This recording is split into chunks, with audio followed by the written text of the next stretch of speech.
पिता त्वमेव बन्धु च सखा त्वमेव विद्या द्रविणं त्वमेव सर्वं मम देव देव.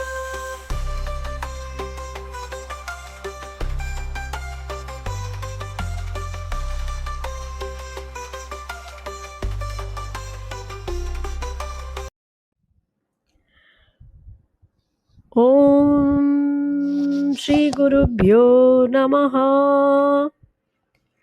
தத்துவ விளக்கப்படலம் கைவல்ய நவநீதம் என்ற புத்தகத்திலிருந்து திரு தாண்டவராய சுவாமிகள் எழுதியது.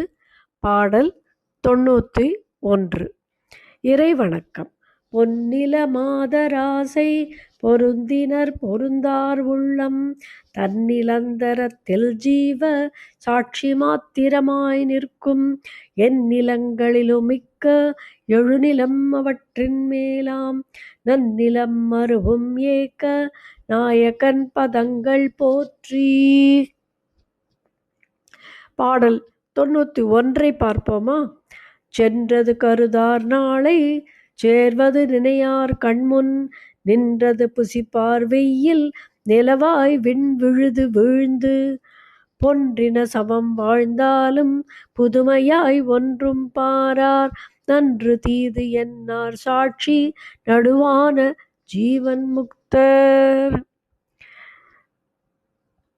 87வது பாடலில் ஆரம்பித்து குரு சீடனுக்கு ஜீவன் முக்தர் என்ற நால்வரை பற்றி சொல்கிறேன், அவர்களுடைய நிலையை பற்றி சொல்கிறேன் என்று சொல்லிவிட்டு முதலில் பிரம்மவித்துவை பற்றி ஒரு 4 பாடல் சொல்லுகிறார். அதற்கு பிறகு மற்றவர்களை பற்றி சொல்வார். இப்பொழுது நாம் பார்க்க போவது 91வது பாடல். அந்த 91வது பாடலுடன் அந்த பிரம்மவித்தோட அதை பற்றி விளக்க முடிகிறது. அதாவது அந்த பிரம்மவித்தானவர் தாமரை இலை தண்ணீர் போல் எதிலும் ஒட்டாது இருப்பர். இல்லறத்திலே இருந்து கர்மானுஷ்டாங்களை செய்தாலும் கூட அவர் எதிலும் ஒட்டாமல் இருப்பார் என்று சொல்லப்படுகிறது. அவர் கடந்த காலத்தை நினைக்க மாட்டார், நாளை வருவதை பற்றி நினைக்க மாட்டார், நிகழ்காலத்தில் அவருடைய பிராரப்த கர்மாவினால் ஏற்பட்டிருக்கும் பயன்களை அனுபவிப்பார். அப்படிப்பட்டவர் சூரியன் நிலவை போல குளிர்ந்தாலும் ஆலமரத்தின் விழுதுகள் போல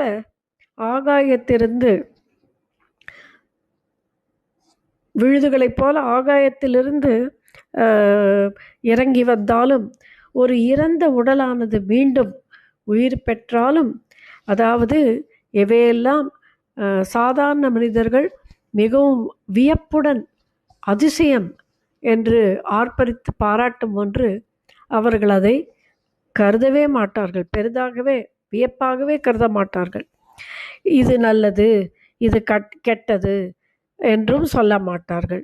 இவர்கள் திரிபுட்டியை கடந்தவர்கள், இந்த ஜீவன் முக்தர்கள் என்று இந்த பாடலில் சொல்லப்படுகிறது. Now let us look at the substance of the verse in English. So we have been seeing the explanation for the Brahmavid right from verse number 88, and with this verse 91 it gets a completion. What is that it is left out unsaid and uncovered in the above verse? The most important aspect of the Brahmavid, that it does not bother about the past, would not worry about the future. They live in the present as the gift that the Lord has endowed with. He accepts anything that he has to face. He does not expect anything other than accepting the yadartha designated due to his prarabdha karma. In this verse we find nindrathu pusipar. That does not mean he will eat whatever is offered. It only means pusipar means whatever be the difficulty, he will assimilate and he will accept it. He willingly accepts it. The acceptability and adaptability is the main thing that is endowed with them. There are certain instances that is brought about to explanation here by Swamigal. That is, we call them rare phenomenons, and he describes that whatever be the rarest of rare phenomenon, this Jivan Mukta will not be affected by it. A rare happening where the dead gets into life, and even the sun and moon experience a fall, even the greatest pralaya, everything would be imminent. The Jivan Mukta is not at all worried or bothered. Nischalam, Nischalanam, there is no uh, any disturbance in him. There is calmness, and nothing influences silence and tranquility. He does not differentiate between good and bad.